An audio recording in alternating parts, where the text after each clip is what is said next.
yo siempre que hablo de él, es una persona que me gusta, yo sí que le veo como un VTV, lo veo como el vitoriano de toda la vida de aquí, de Gasteiz, el que siempre es cercano, nunca dice nada que no, escucha a todo el mundo, afable.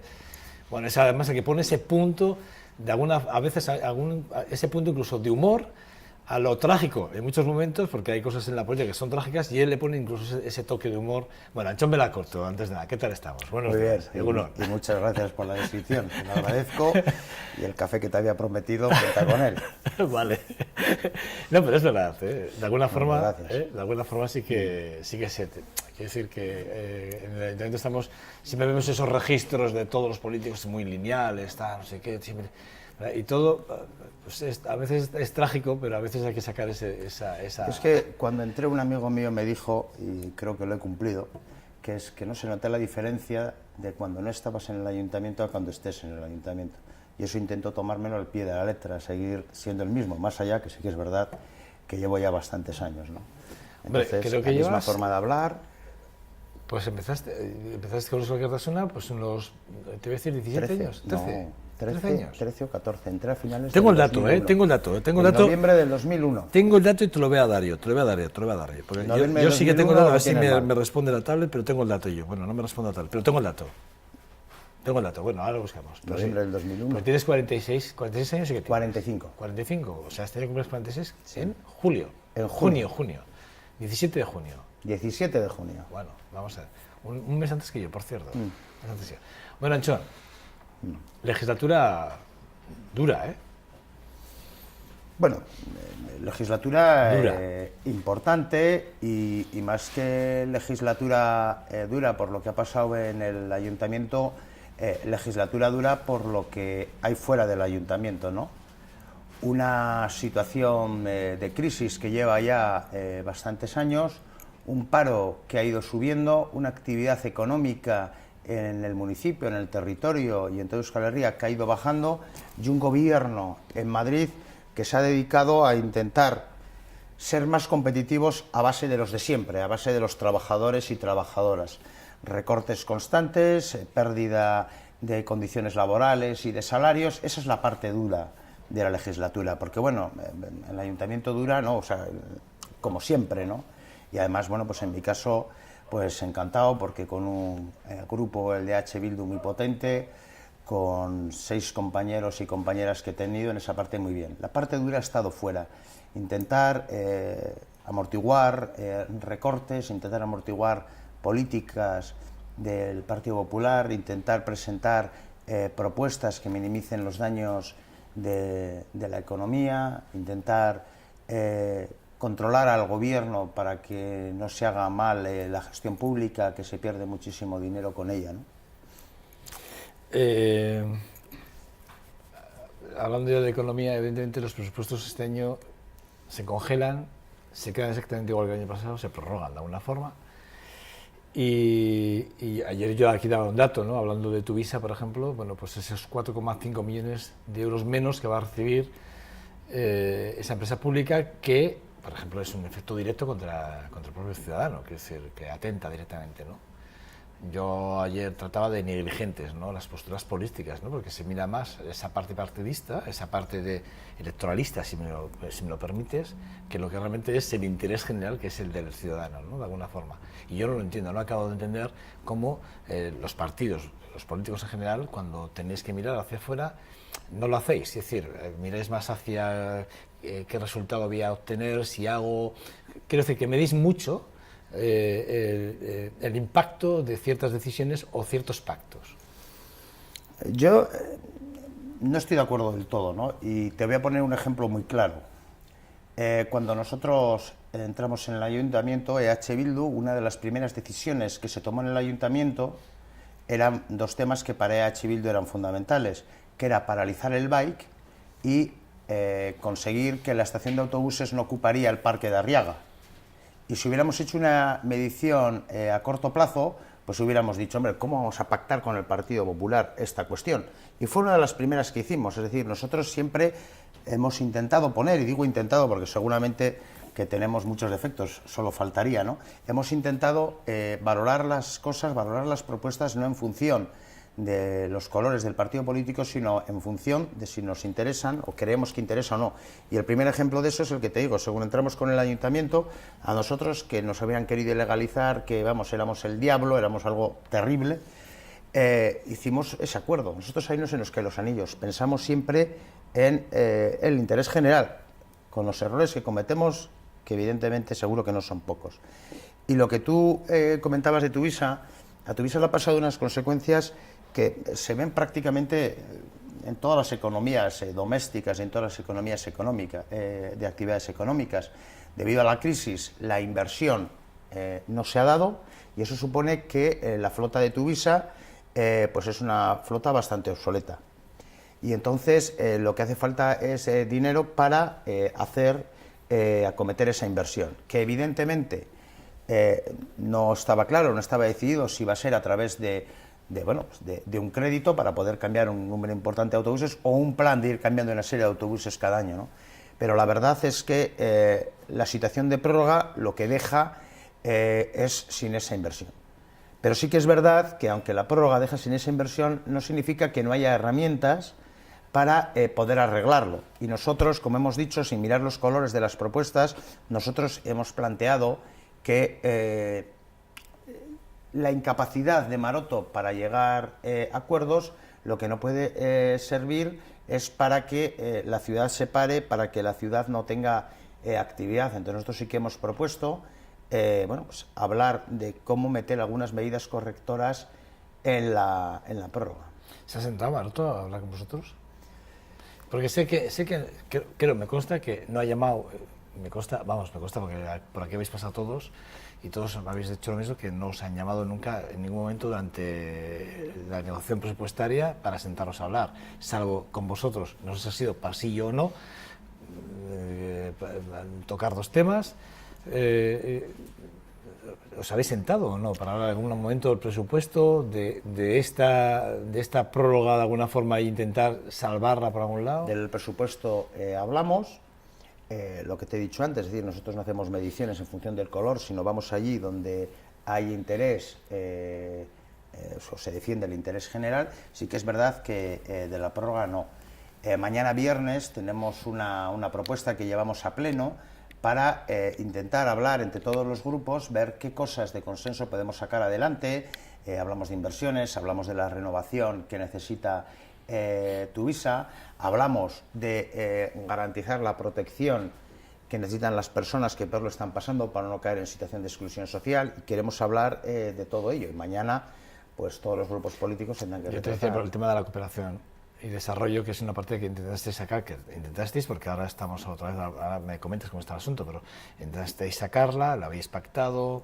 Por un lado estaba también el impuesto a actividades económicas, que íbamos del 41, vamos a pasar al 5%, y ese pacto como que se ha caído en un momento determinado, ¿no? Se cae, ¿no? Y el Partido Popular da un paso hacia adelante con vosotros, pero de repente recula. El Sindicato Empresarial a la vez también ha influido en este tipo de decisiones o ha presionado, ¿no? Con incluso a los tribunales. Es decir, que sí que es verdad que... Pero a eso me refería, o sea, se ha sentado, se ha llamado, porque me consta que a los socialistas no les llamó para sentarse, al Partido Nacionalista tampoco le llamó para sentarse, y entiendo que con vosotros solo pacta estas dos partidas. Pero no es una cuestión de pactos. O sea, nosotros cuando nos traen una propuesta valoramos la propuesta. Sí, pero es un pacto. Bueno, pues llámalo como quieras. Es decir, pero no un pacto en yo te cambio un cromo y me votas a favor de esto y yo te voto a favor de esto. Pero así ha sonado, ¿eh? Bueno, Anchona, eso ha sonado. ¿Qué quieres que haga? Es decir, a nosotros cuando se nos hacen propuestas de...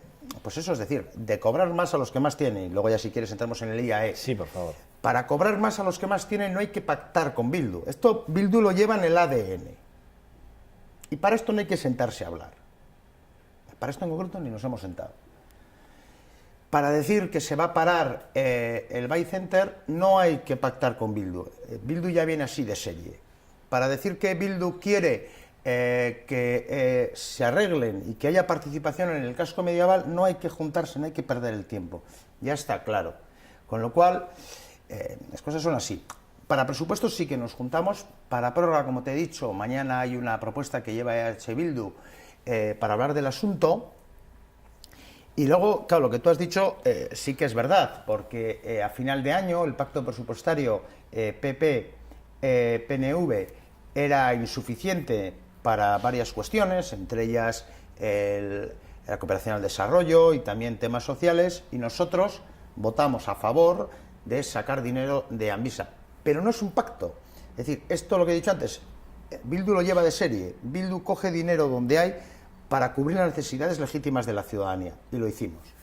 Y sí que es verdad que en la prórroga presupuestaria, que se da una cosa muy curiosa, porque en la prórroga presupuestaria, cooperación al desarrollo y muchas de las ayudas sociales se prorrogan automáticamente, porque básicamente el concepto de la prórroga es, se prorrogan los gastos corrientes, de personal, gastos corrientes y gastos con tercer sector y bueno, otras colaboraciones, con el mismo importe que se habían gastado el año anterior, con lo cual cooperación al desarrollo entra. Lo que pasa es que como entra en la prórroga presupuestaria, Maroto al día siguiente lo quita. Quita eso, quita temas sociales. ¿Por qué los quita? Porque tiene una insuficiencia financiera. Bueno, realmente quita los 4,5 millones de euros que no van a llegar a Tuvisa, ¿vale? Quita eso. Y por cierto, la L10 que se queda sin hacer o se queda en mitad, pues, bueno, luego seguiremos sentados en ello.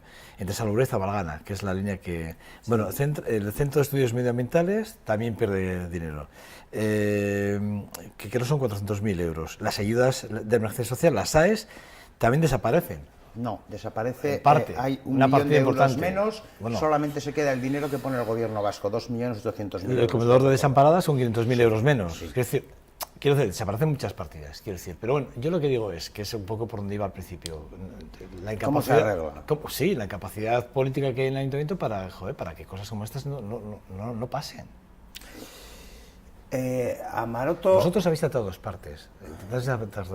Una, repito, lo de las ayudas a la cooperación, sí.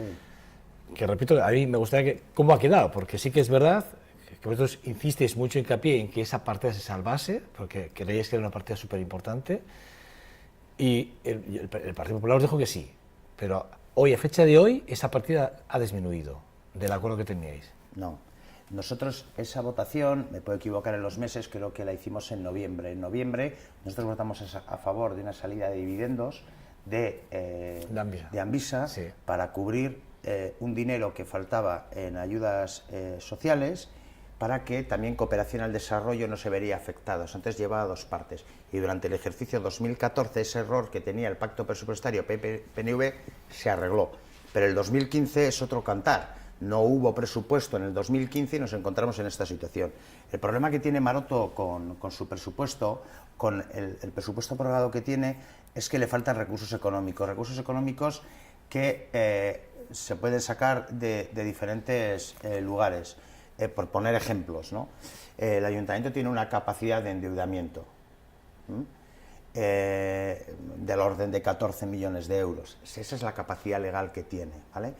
El ayuntamiento tiene un dinero en Amvisa. El alcalde propuso sacar 10 es una barbaridad.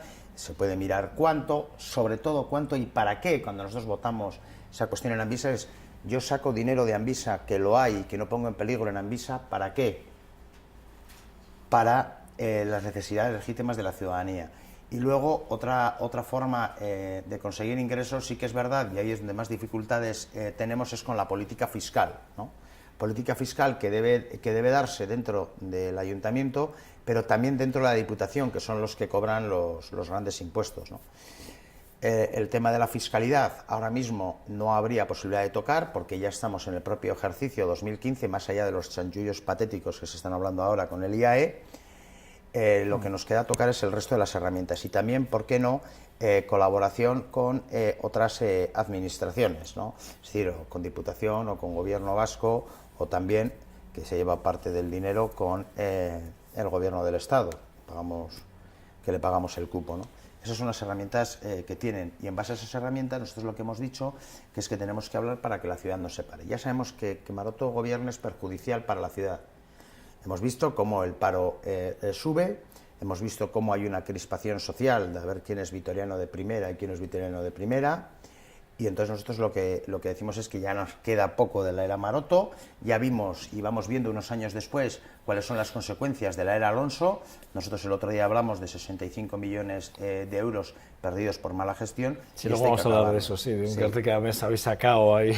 Hemos sacado una cuenta, que es muy fácil, ver un poco lo que se ha perdido y punto, ¿no? Realmente Maroto ha cedido, ¿no? Que es en el tema de la cesión de impuestos a actividades económicas. Ha cedido a la presión y ha roto un poco el pacto que tenía con vosotros, ¿no? De aumentar ese aumento al 40%, ¿no? Lo que pasa es que a la gente hay que explicarle qué es esto del IAE, porque yo comprendo que a uno le dicen, oye, ¿y qué te parece que le suban el 41%? Que tampoco es así, porque no sube a todo el mundo esa cantidad. ¿Qué te parece que a la gente le suban el 41%? Y de joder, pues dicho así a ojo, hostia, me parece demasiado. Pero hay que tener en cuenta otra serie de factores.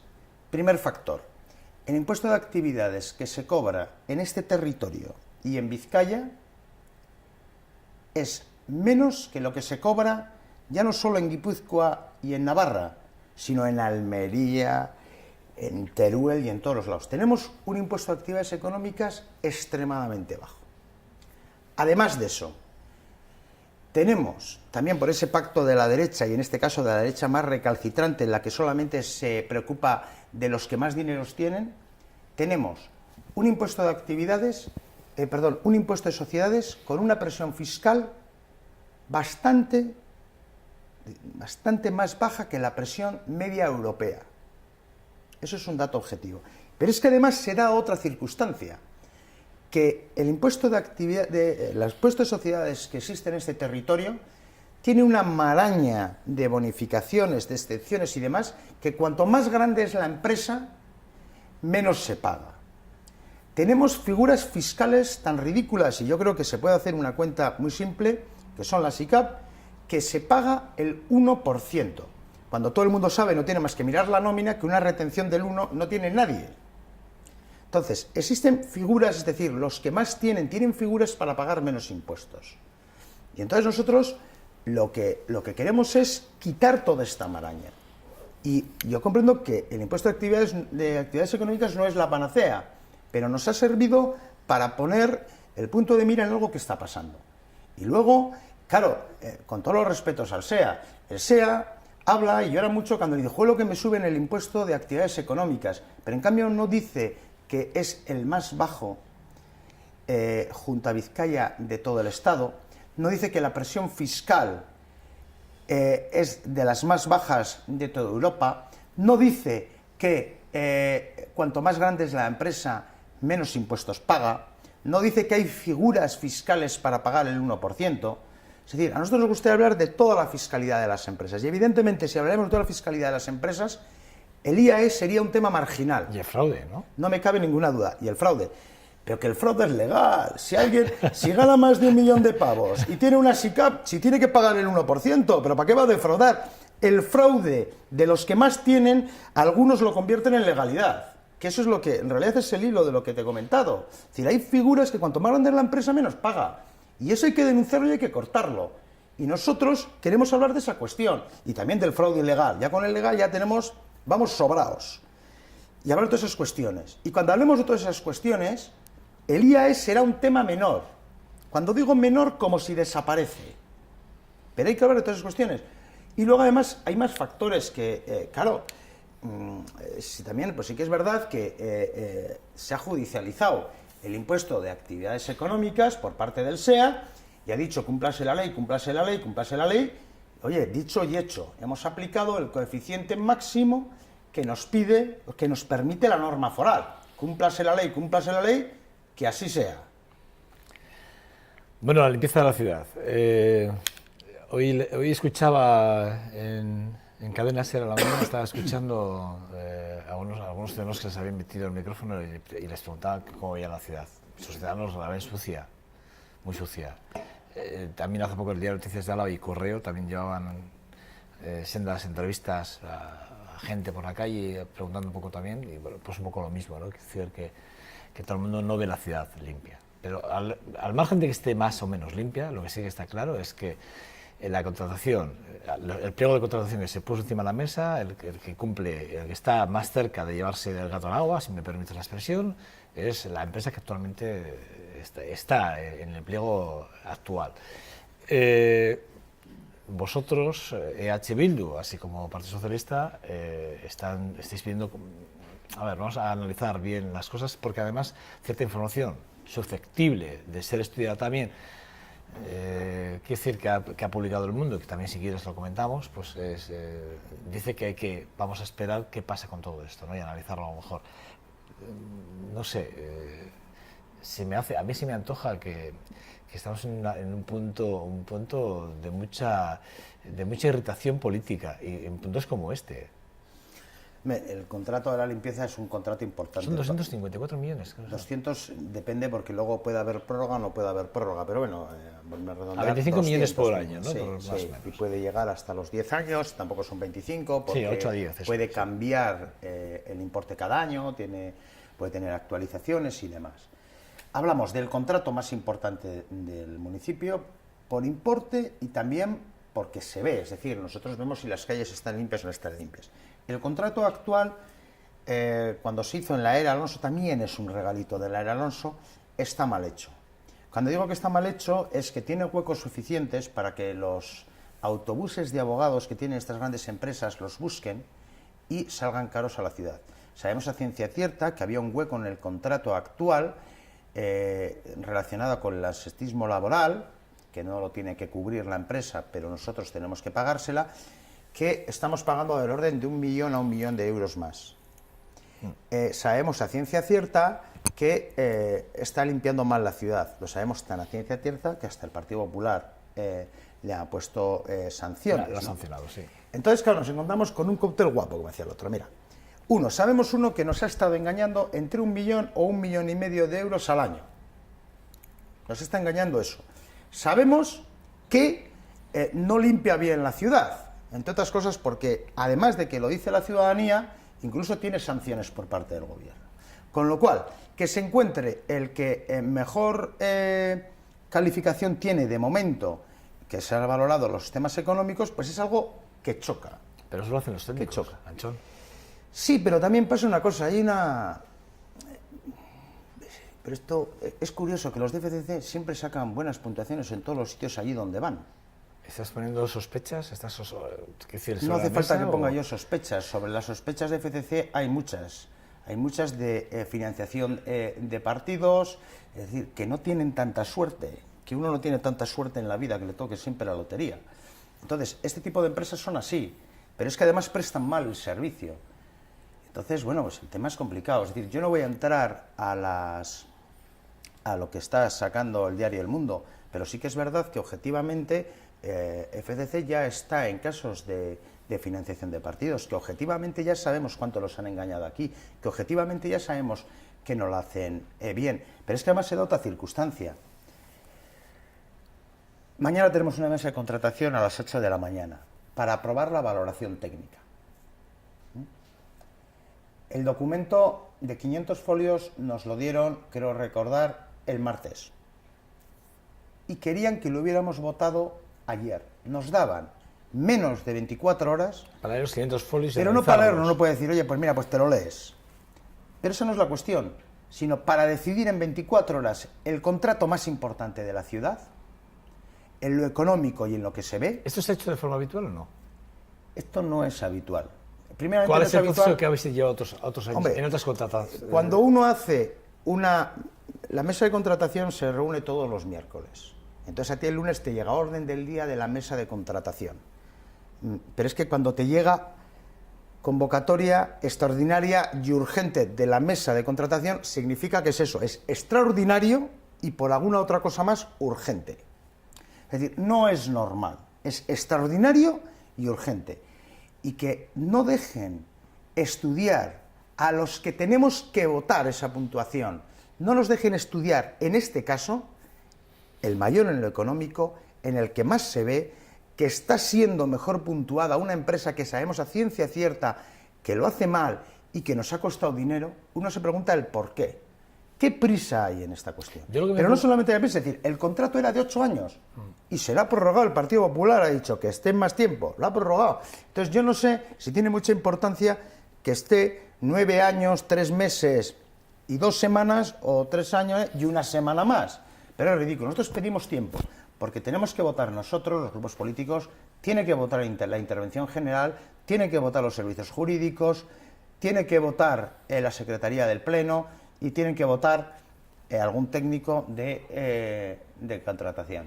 Pero yo lo que no entiendo es, sabiendo, y además después de lo que acabas de decir, más todavía, ¿no?, si cabe, que tenemos serias sospechas de que, en este caso es una funcionaria, ha estado en la anterior contratación ya, en la primera contratación, cuando se pasó de CESPA a FCC, pasando información privilegiada a... Así lo denuncia el mundo, no lo digo yo, y además viene hasta nombres y apellidos de la funcionaria concretamente en el artículo. Quiero decir, no sé, políticamente no se puede hacer nada, no se puede mirar con más detalle, porque también hay sospechas sobre que un empleado que está en la mesa de contratación de los técnicos, su mujer fue contratada, es decir, y esto sale a la luz pública y dices, bueno, pero esto es, y permíteme la expresión, un auténtico mamoneo. No, yo lo comprendo lo que piensa la ciudadanía. Lo que pasa es que de momento nosotros tenemos una información leída en un diario que nosotros estamos analizando, y no le quiero quitar hierro ni poner hierro. Lo que yo digo es que las cosas tenemos que analizarlas, y para nosotros es uno de los factores que están siendo analizados, pero o sea, yo después del periódico no puedo contarte lo que va a hacer todo EH Bildu. Es decir, nosotros es un tema que vamos a tener en cuenta, es un tema que vamos a estudiar. ¿Pero no se ponen en cuarentena los técnicos en este sentido? ¿O el técnico aquí es libre? Un técnico con nombres y apellidos sale en la prensa y aquí no hay nadie que le diga a usted póngase en cuarentena y ya veremos qué pasa. De momento usted quédese en casa. Aquí nadie, o sea, quiero decir, aquí ¿qué pasa con los técnicos? Un técnico puede hacer lo que quiera en un determinado... Esto sale en prensa. ¿Puede ser verdad o no puede ser verdad? Digamos que las sospechas están encima de la mesa, pero cuando menos, oiga, mire, es como cuando a un político le dije, mire, es que usted ha defraudado y tal, no sé qué, y le están pidiendo que por lo menos se retire. Mire, ponga usted su cargo a disposición de su partido, o ponga usted, y eso lo estamos viendo todos los días, a un técnico no. ¿Y el político qué puede hacer con un técnico de este calado, o a ambos técnicos? Porque bueno, es decir, ¿qué se hace? La parte política puede hacer mucho con la parte técnica. Pero evidentemente, si hablamos de sospechas de contrataciones y de este volumen, lo que hablamos es no de chanchullos entre técnicos, lo que hablamos es chanchullos entre políticos. Es decir, yo creo que la cuestión que hay que mirar es si hay un hilo político en toda esta cuestión.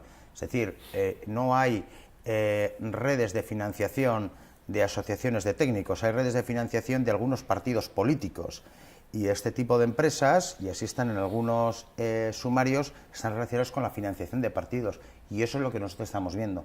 Luego, lo que vaya pasando en medio, seguramente que son herramientas para el fin que buscan algunos partidos políticos. Entonces, por eso te digo que yo no le voy a quitar hierro. Y es una cosa súper importante. Y es una cosa sensible, que llevamos tiempo en ellos y que nosotros estamos analizando. Lo que pasa es que no solamente se trata de leer un párrafo en un medio de comunicación. Es decir, nosotros hemos dicho aquí literalmente se hablan no de párrafos, hablan de correos electrónicos concretos y de frases muy concretas. O sea, que el Diario del Mundo entiendo que tiene esos correos. El de los... en relación a una noticia que como estás empeñado en que hable, voy a hablar... No estoy empeñado. No, pero espera, te cuento. O sea, que sí me parece que estamos hablando de una contratación de 250 millones de euros, 5 millones al año.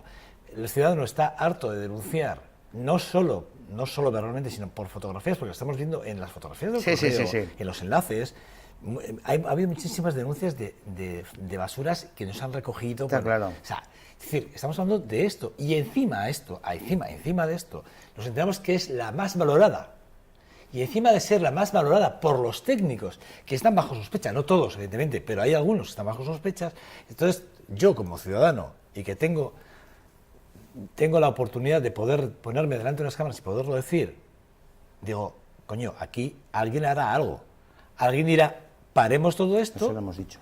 Vamos a ver, nosotros hemos pedido más tiempo para analizar toda la valoración que se ha hecho técnica, para hacer todas las preguntas y sobre todo algunos de los apartados en la valoración técnica que tienen mucho que ver con temas subjetivos, que van desde la calidad de la presentación, que dicho así, la calidad de la presentación se refiere a que esté todo bien paginado, sí, bien indexado para poder acceder, que sea la congruencia de la oferta, es decir, la valoración de las mejoras. Nosotros queremos tener tiempo para poder analizarlo, porque ya no es una cuestión de técnico o no técnico, sino que este tipo de contratos son muy delicados. Y en concreto, a la información que tú has comentado, hay un dato que llama bastante la atención, que es uno de los mails al que se hace referencia, que está enviado a FCC un día antes de su publicación en el BOTA. Justamente un día. Un día antes de la publicación en el BOTA, con, creo recordar, con 7 o 11 archivos anexos, ¿no? Evidentemente eso es algo que hay que mirar. Eso es algo que hay que mirar y que nosotros no vamos a... O sea, que no lo hemos dejado. Lo que pasa es que esa noticia salió ayer, vamos a darle tiempo. Nosotros ahora mismo le hemos dicho al Gobierno que no haga esa mesa de contratación extraordinaria y urgente, que nos dé tiempo para analizar, porque hay muchas sospechas de la materia que tú has dicho y también de la calidad de limpieza que le vemos, y que nos dé tiempo. Nos dé tiempo para analizarlo, porque al final yo tengo que votar la valoración técnica, tengo que votarla. Y no es una cuestión tan simple de si te toca leer 500 folios, pues te los lees. No, no es solamente eso, sino que tengo que asimilarlos, porque tengo que votar una decisión que es para 3 legislaturas, para 8 años como mínimo, con 2 posibles de prórroga y para un gasto de 250 millones. Y simplemente lo que queremos es tiempo. Y luego, bueno, el tema ese, vamos a darle tiempo. Es decir, a nosotros el tema de las corruptelas y tal nos preocupa, ¿no? Pero de ahí, de lo más llamativo que nosotros entendemos, pues es el tema del mail del 2 de agosto. El 2 de agosto, sí. Es preocupante. Bueno, lo que eso es que, a ver qué pasa. Yo siempre intento poner ese punto de contrapartida, ¿no? Es decir, entre el político y el ciudadano, que yo soy uno más, ¿no? Como tú, porque eres político y eres ciudadano de Gasteiz. Bueno, nos encontramos con más técnicos y con más problemas. Es decir, hablamos de IURRE. Es que volvemos a hablar de un técnico concreto que parece ser que había dejado un informe en un cajón. Dice que no, que el señor Ibarrondo ya tenía conocimiento del mismo. En el fondo, que Ibarrondo, bueno, no sé si pasó o no pasó. Lo que sí que está claro es que ahora tenemos probablemente que devolver unas subvenciones. No se sabe si se va a devolver o no, pero hemos gastado 8 millones de euros en hacer algo que además Red Eléctrica Española ya dijo que no se podía hacer. Y no una vez, sino 2, incluso hasta 3 veces, creo que había. ¿Qué hacemos ahí? Y volvemos a hablar también de un técnico, también de una posición política. Y además, yo sé lo que me pregunto, el por qué. Yo creo que la madre del cordero del depósito de IURRE es quien tiene la feliz idea de hacer un depósito de tormentas, y una vez que alguien se ha levantado con ese sueño, ¿cómo se le ocurre ponerlo en el peor de los sitios? Y eso lo hace un gobierno, eso no lo hace un técnico. Entonces, el gobierno de Alonso toma la decisión, acogiéndose a unas ayudas europeas de 12 millones de euros, quiero recordar, para hacer varias obras, entre ellas el colector que pasa, bueno, por aquí no, que pasa por América Latina, decide hacer un depósito de tormentas. El depósito de tormentas ya ha quedado demostrado que no sirve para nada. Es decir, no es una cuestión que también... Ni para las huertas que... Sí, como bidón, ya sabes que en las huertas cualquier cosa lo utilizamos para regar. Te puede valer un balde, te puede valer un bidón, sí, sí. En este caso te puede valer un depósito de tormentas también, ¿vale? Pero un poco demasiado. 8 millones de euros, sí, para regadío de huertas. Sí. Entonces, el problema es que ese depósito de tormentas no vale para nada. Para nada, o sea, aunque no hubiera tenido sobrecoste. Aunque Red Eléctrica Española, en vez de denunciarlo, nos hubiera mandado una caja de trufas. No vale absolutamente para nada. 8,5 millones de euros que son tirados a la basura. Siguiente cuestión. Además de tirados a la basura, el depósito de tormentas tiene un problema, que es en un momento de avenida de agua potente, entran unos 300.000 metros cúbicos, igual me equivoco en las cifras, entran de repente, digamos, 300.000 metros cúbicos. Y yo voy con un depósito de tormenta a decir, párense ustedes, que vengan aquí 17.500. Es patético. Es decir, no tiene ningún efecto el depósito de tormentas. Para que tenga efecto sobre esa avenida de agua importante, hay que acometer medidas río arriba, ríos, o sea, aguas arriba, perdón, Aguas arriba, sí. lo que son los ríos que vienen de Montes de Vitoria. Además de poner en marcha de una vez por todas la red separativa de Salburúa, que la construyeron pero no está en marcha. En relación a lo de red eléctrica, que hablamos de la caseta, que habrá que cambiarla de sitio, no acabar de cambiarla de sitio, y lo de si se ha ocultado información o no se ha ocultado información, la verdad es que ahí hay una contradicción.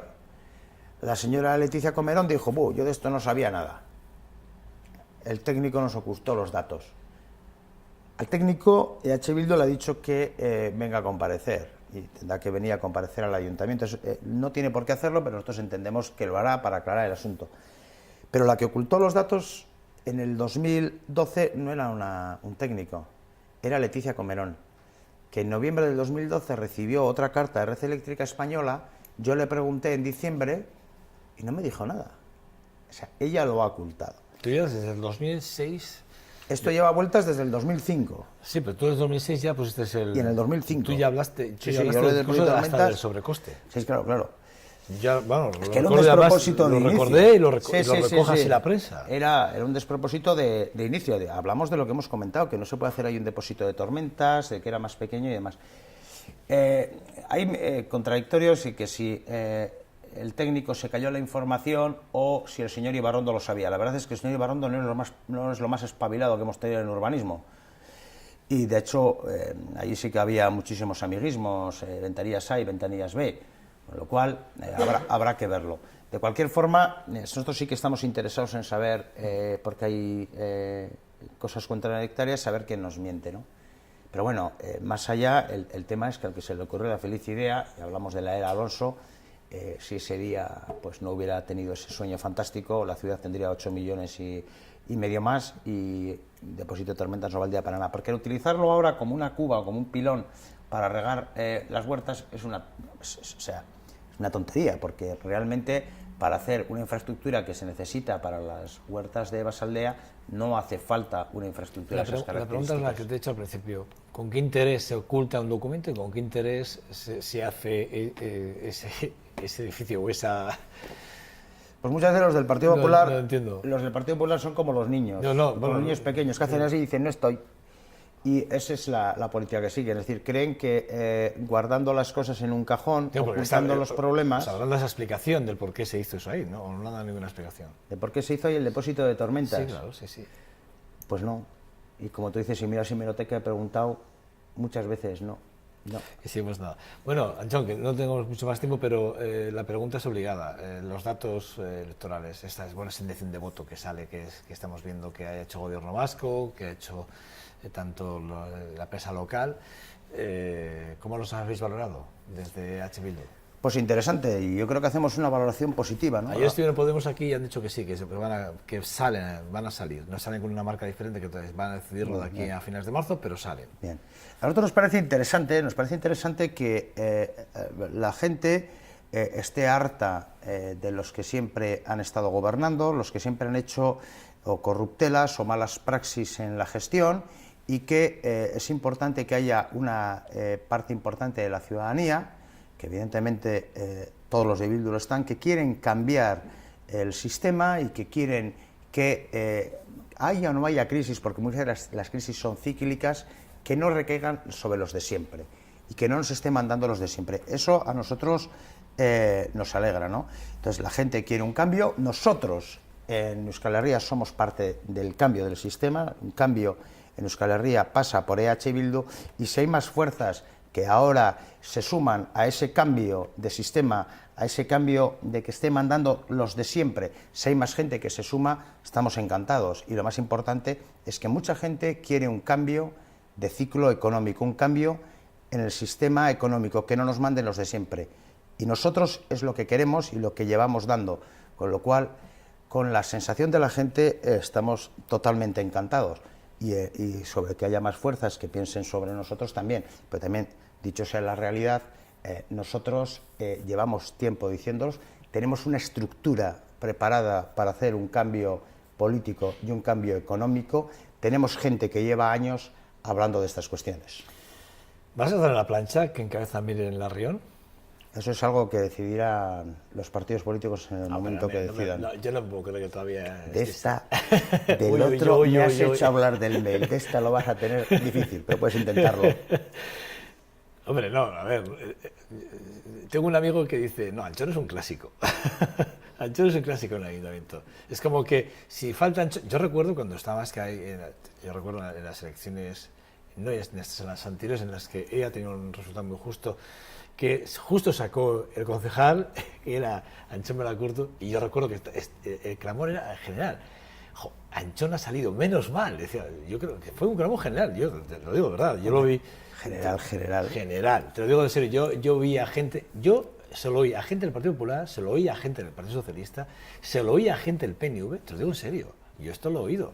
Es decir, que es que no te lo estoy diciendo por decir, lo estoy diciendo porque yo lo he oído, y además yo entonces estaba en el Río Ratía, y yo recuerdo que aquello, bueno, fue súper comentado, pero pues la verdad es que menos mal, porque sí que es verdad, o sea, quiero decir que mi amigo que dice que eres un clásico tiene razón, de alguna forma. O sea, que... Eso me comentaba con que en EH Bildu hay gente que apuesta por el cambio, que lo tiene claro, que lo lleva trabajando y que tiene estructuras preparadas para el cambio. Bueno, yo iba a decir una cosa, si EH Bildu no cuenta contigo en las próximas planchas, se están equivocando, es mi opinión personal, ¿vale? Ahí lo dejo, fíjate cómo me mojo.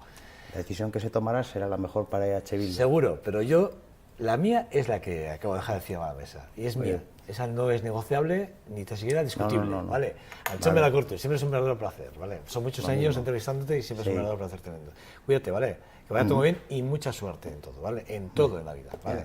Muchas gracias. Nada, a ustedes les espero en 2 segundos. Hasta ahora, gracias.